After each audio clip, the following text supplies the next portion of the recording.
भारत का युवा है जो कि पहलगाम में जो घटना हुई आतंकवादी, उसके बाद बहुत गुस्से में है, रोष में है और हर जगह लगातार, चाहे वो नेहरू प्लेस हो, चाहे दक्षिणी मदनगिरी, खानपुर हो, हर जगह पर रोष प्रकट करता हुआ नजर आ रहा है। कहीं पर मैं पहुंच रहा हूं, कहीं पर मेरे साथी पहुंच रहे हैं, मगर जहां भी देखा जा रहा है लगातार बहुत गुस्से में हिंदुस्तानी। क्या है इस गुस्से का कारण, क्यों बर्दाश्त से बाहर? ये जो पहलगाम में जो हमला हुआ है ना, ये सबसे बड़ा एक कहते हैं देश के लिए चिंतादायक है कि लोगों को मारा गया है, वो भी हिंदुओं को स्पेसिफिक नाम पूछ के मारा गया है, ना कि किसी के धर्म को लेके मारा के नाम पूछ के कि हिंदू कौन है और मुसलमान कौन है। और जब तक ऐसा होगा भारत में, हम ऐसे नहीं होने देंगे। इसी कारण से भारत हमारा पूरा अभी जो है बहुत गुस्से में है और उसका यूथ बहुत गुस्से में है। आज से पहले तक भी आतंकवादी हमले भारत में होते हुए आए हैं। आज से पहले भी भारत में आतंकवादी हमले होते हुए हैं, लेकिन इस बार का जो हमला हुआ है उसमें नाम पूछकर, धर्म को पूछकर गोली मारी गई है, जो कि सबसे बड़ा चिंता का विषय है।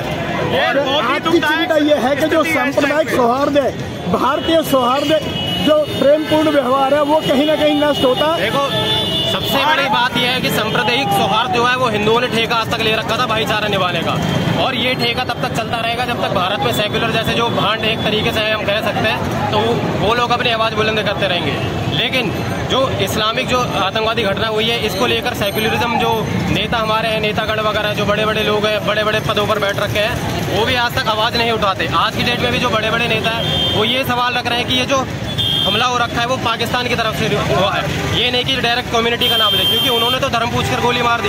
लेकिन यहाँ से आज की डेट में भी ब्रदरहुड यानी कि भाईचारा को निभाते हुए और अपने वोट बैंक को पक्का करते हुए वो लोग ये चाह रहे हैं कि ये भी राजनीति की तरफ मोड़ रहा है इस मुद्दे को भी।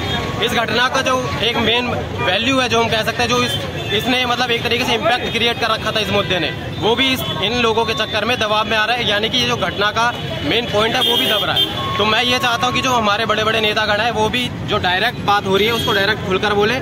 जिन्होंने धर्म पूछकर गोली मारी उन समाज का नाम ले, उनका जो जिसने गोली मार रखी है उनका भी नाम ले डायरेक्ट। भारत कब तक सेकुलर सहता रहेगा? सेकुलर होने से कोई फर्क नहीं पड़ रहा आज के डेट में, क्योंकि सामने वाली कम्युनिटी नहीं मान रही सेकुलर। और कब तक हिंदू अपने आप को सेकुलर कह के चिल्लाएगा? कोई फायदा नहीं है चीज के लिए। इसलिए अपने दम पे इकट्ठे हो और सब भाई जितने भी हिंदू हैं जो जातिवादी बट रहे हैं वो हिंदू बन के एक साथ इकट्ठे हो, क्योंकि ना जाति है ना धर्म है, ओनली सिर्फ हिंदू है और हिंदू बन के ही बटे रहे।